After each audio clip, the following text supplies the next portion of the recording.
मैं doctor Vinay Singh Yadav, associate professor, राजकीय महाविद्यालय बहरोड, अलवर, पुनः इस कक्षा में आपका स्वागत करता हूं, अभिनंदन करता हूं। पूर्व की कक्षा में हमने अरस्तु के दास्ता विषयक विचारों का अध्ययन किया। उसी क्रम में आज इस कक्षा में हम अध्ययन करेंगे। हमने पढ़ा कि अरस्तु के दास्ता के बारे में क्या विचार हैं और उनसे पूर्व सोफिस्ट किस प्रकार के विचार रखते थे। उनके गुरु प्लेटो दास्ता के बारे में क्या विचार रखते थे और अरस्तु ने न केवल दास्ता के बारे में अपने विचार प्रस्तुत किए बल्कि दास्ता के समर्थन में कुछ युक्तियाँ, कुछ आधार भी बताए उन्होंने। और उसी क्रम में हम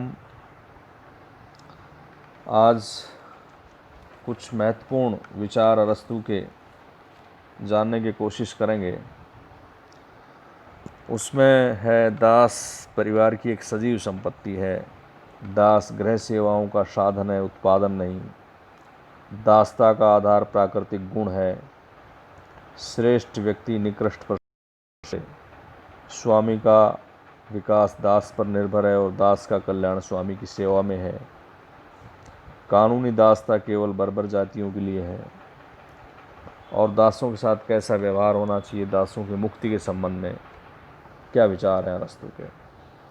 तो हमने पूर्व की कक्षा में ये स्पष्ट भी कर दिया था कि अरस्तु दासता की दो श्रेणियां बताता है, एक प्राकृतिक दासता और दूसरी कानूनी दासता। प्राकृतिक दासता में स्पष्ट है कि प्राकृतिक दास वही हैं जो केवल उनका शारीरिक विकास हुआ है, मानसिक दृष्टि से वो बुद्धिहीन थे। और कानूनी दास वो होते थे जिन्हें युद्ध में पराजित कर दिया जाता था। तो यहाँ ये दासता के बारे में कुछ और विचार क्या हैं वो पढ़ेंगे कि दास परिवार की एक सजीव संपत्ति है। अरस्तु के दासता विषयक विचारों को पढ़ने के बाद सर्वप्रथम ये विदित होता है कि अरस्तु ने परिवार के लिए संपत्ति को आवश्यक माना है। उसने दास को सजीव संपत्ति और रुपए, पैसे, अनाज इत्यादि और अन्य जो चीज़ें हैं उनको निर्जीव संपत्ति माना है। उनका ये कहना है कि दास एक सजीव संपत्ति है जिसका परिवार में रहना अति आवश्यक है। उसके बिना परिवार के सदस्यों का समुचित विकास संभव नहीं है। दूसरी महत्वपूर्ण बात, दास गृह सेवाओं का साधन है, उत्पादन का नहीं। अर्थात अरस्तु ये स्पष्ट कर देते हैं कि दास उत्पादन का साधन कभी नहीं हो सकता। दास का मुख्य कार्य है परिवार के सदस्यों की सेवा करना। वह धन के लोभ से कभी उत्पादन नहीं कर सकता। उसके द्वारा उत्पादित चीज़ें परिवार के उपयोग में की जा सकती हैं। इन चीज़ों को कभी बाजार में पैसे हेतु नहीं बेचा जा सकता। तीसरी महत्वपूर्ण बात है, दासता का आधार प्राकृतिक गुण है। अरस्तु का एक कथन है कि स्वभाव तो कुछ व्यक्ति स्वामी और कुछ दास होते हैं और प्राकृतिक जगत में ये नियम स्पष्ट लागू है कि कोई शासक बनना चाहता है तो कोई शासित होना चाहता है और जन्म से ही व्यक्ति विशेष में इस प्रकार के लक्षण दिखाई देते हैं। तो दासता एक प्राकृतिक गुण है। दास का पुत्र स्वामी होगा, स्वामी का पुत्र स्वामी होगा और दास का पुत्र दास होगा। इस संबंध में अरस्तु का यह कहना है कि सर्वथा ऐसा होना आवश्यक नहीं है। स्वामी के पुत्र में दास प्रकृति और दास के पुत्र में स्वामी के गुण भी पाए जाते हैं। ऐसी स्थिति में विवेकहीन स्वामी दास की श्रेणी में और विवेक युक्त दास स्वामी की श्रेणी में आ जाएगा। तो ये स्पष्ट है कि दासता का आधार जन्म नहीं बल्कि प्राकृतिक गुण है। श्रेष्ठ व्यक्ति निकृष्ट पर शासन करे। यह भी एक प्रकृति का नियम है कि श्रेष्ठ व्यक्ति निकृष्ट पर शासन करता है। प्रकृति तथा जानवरों में शक्तिशाली दुर्बल का विनाश कर देते हैं। अर्थात शक्तिहीन शक्तिशाली के अधीन आत्मसमर्पण कर देते हैं। मनुष्यों में ये नियम पूर्णतः लागू नहीं होता और शक्ति के आधार पर व्यक्तियों को गुलाम बनाया जा सकता है, साम्राज्यवाद की स्थापना की जा सकती है।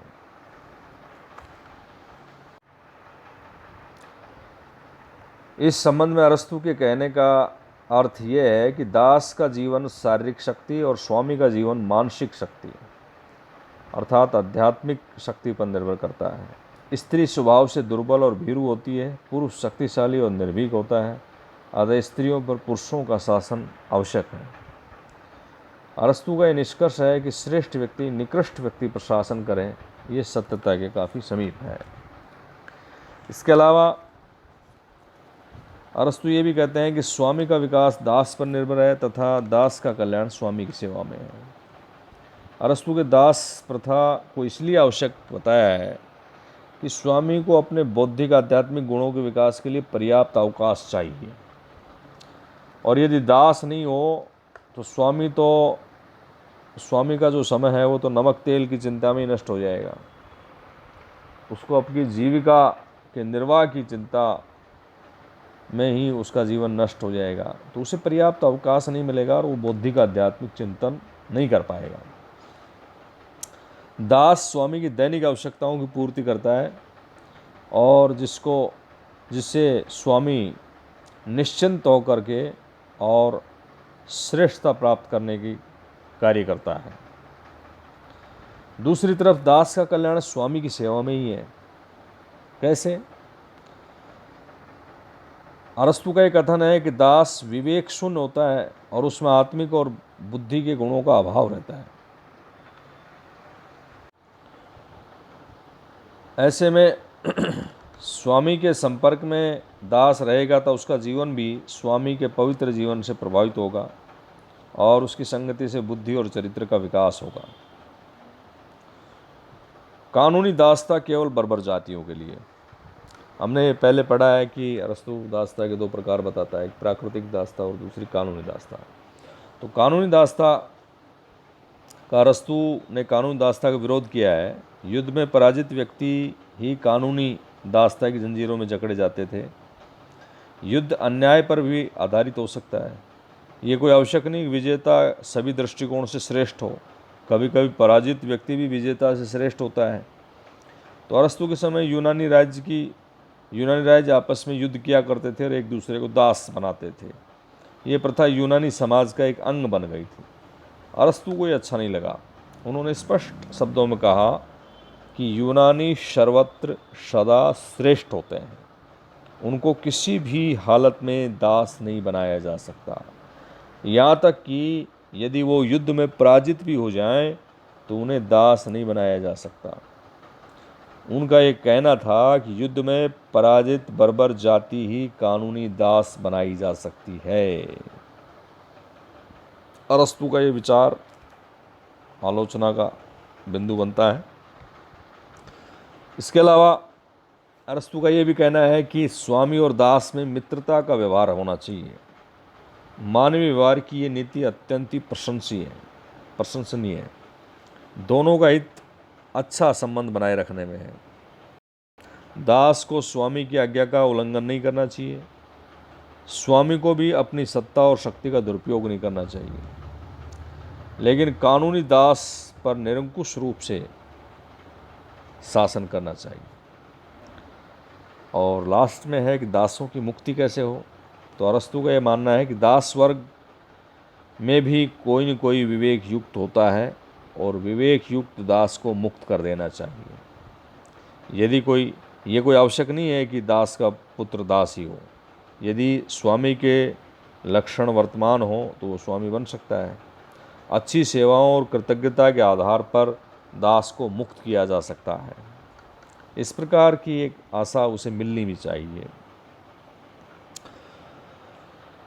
ये अरस्तु के दासता के संबंधी कुछ विचार हैं। इसके बाद हम अरस्तु के दासता विषयक विचारों की आलोचना पढ़ेंगे, जिसमें कुछ खास आलोचनाएं हैं, उनके कुछ स्पेशल विचार हैं उनके आधार पर आलोचकों ने उसकी आलोचना की है। तो पहली आलोचना हम पढ़ेंगे कि अरस्तु ने कहा है कि भाई प्रकृति के आधार पर कुछ लोग श्रेष्ठ और निकृष्ट होते हैं। तो उसकी आलोचना की है कि बुद्धि विवेक के आधार पर मानव जाति को दो भागों में विभक्त नहीं किया जा सकता। अरस्तु दास प्रथा का समर्थन मुख्यतः इस आधार पर करता है कि कुछ मनुष्य बुद्धि संपन्न होते हैं, कुछ लोग सर्वथा बुद्धि शून्य होते हैं, और इसलिए पहले प्रकार के व्यक्तियों को स्वामी और दूसरे प्रकार के व्यक्तियों को दासों की श्रेणी में रखा जाता है। ये तो सत्य है कि बुद्धि विवेक और अन्य गुणों के आधार पर मनुष्यों में भिन्नता पाई जाती है, व्यवहारिक जगत में भी हमको देखने को मिलता है। परंतु बुद्धि संपन्न तथा बुद्धि शून्य मनुष्यों के बीच में कोई स्पष्ट विभाजन नहीं किया जा सकता। कोई भी व्यक्ति निरपेक्ष बुद्धिमान होने का दावा नहीं कर सकता। अर्थात कहने का मतलब ये है कि कोई भी व्यक्ति ऐसा नहीं हो सकता जो प्रत्येक परिस्थिति में और प्रत्येक विषय में निरपेक्ष ज्ञान के अनुसार आचरण करता हो, और अपवाद स्वरूप कुछ जड़ बुद्धियों को छोड़कर सर्वथा बुद्धिहीन भी कोई व्यक्ति नहीं रहता है। तो इस प्रकार उन्होंने मानव समाज को दो भागों में बांट दिया, ये आलोचना की जाती है। दूसरी आलोचना है कि बुद्धि संपन्नता और बुद्धिहीनता की कोई कसौटी नहीं है।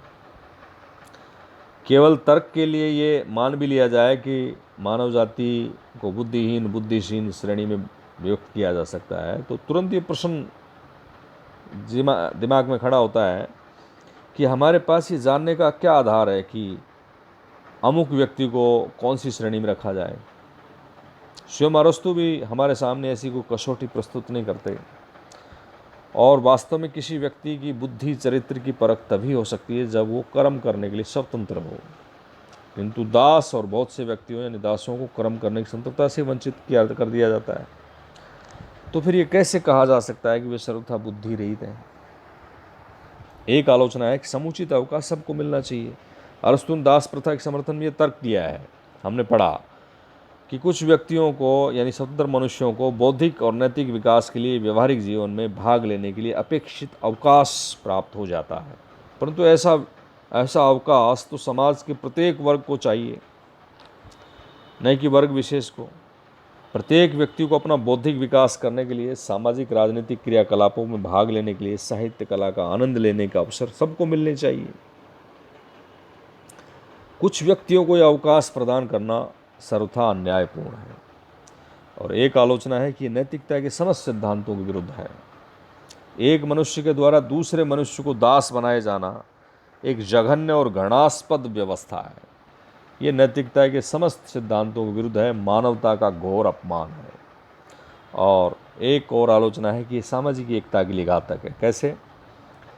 जिस समाज में दास प्रथा होगी वहाँ सावयव एकता स्थापित हो ही नहीं सकती, जो सामाजिक जीवन का आधार है। यहाँ हम अमेरिकी राष्ट्रपति अब्राहम लिंकन के शब्दों को उद्धृत कर सकते हैं कि जिस प्रकार अपने ही विरुद्ध विभक्त एक घर जीवित नहीं रह सकता, उसी प्रकार एक राष्ट्र भी जीवित नहीं रह सकता जो आधा स्वतंत्र हो और आधा गुलाम हो।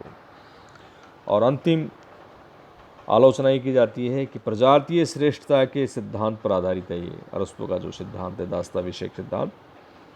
अरस्तु ने ये स्पष्ट रूप से व्यवस्था की है कि यूनानियों को दास नहीं किया जा सकता। दास को केवल गैर यूनानियों के लिए ही बनाया जा सकता है। इससे स्पष्ट है कि दास प्रथा का एक आधार प्रजातीय श्रेष्ठता का सिद्धांत है। और इसकी आलोचना करते हुए एक विद्वान है थियोडोर गॉम्पर्ज, वो कहते हैं कि दासता के बचाव के नाम पर यहाँ जातिगत अहंकार की पुष्टि की गई है, और जिसके नाम पर जर्मनी के हिटलर ने यहूदियों का निर्मम अत्याचार उन पर किए थे। ये अरस्तु के दासता विषयक विचारों की आलोचना है। इसमें खास बात यह है कि अरस्तु ने दास प्रथा के बारे में जो विचार व्यक्त किए हैं, आज के लोकतांत्रिक युग में इनका ये बिल्कुल हास्यास्पद नज़र आते हैं।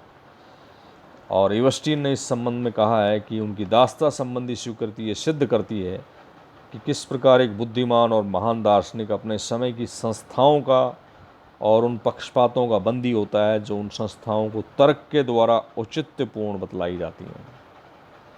इस संबंध में अरस्तु ने दासता संबंधी जो विचार हैं कौटिल्य से थोड़ी साम्यता रखते हैं, लेकिन कौटिल्य ने दासों को अरस्तु की तुलना में मुक्ति के अधिक अवसर प्रदान किए हैं। तो ये दासता विषय एक विचार है। धन्यवाद।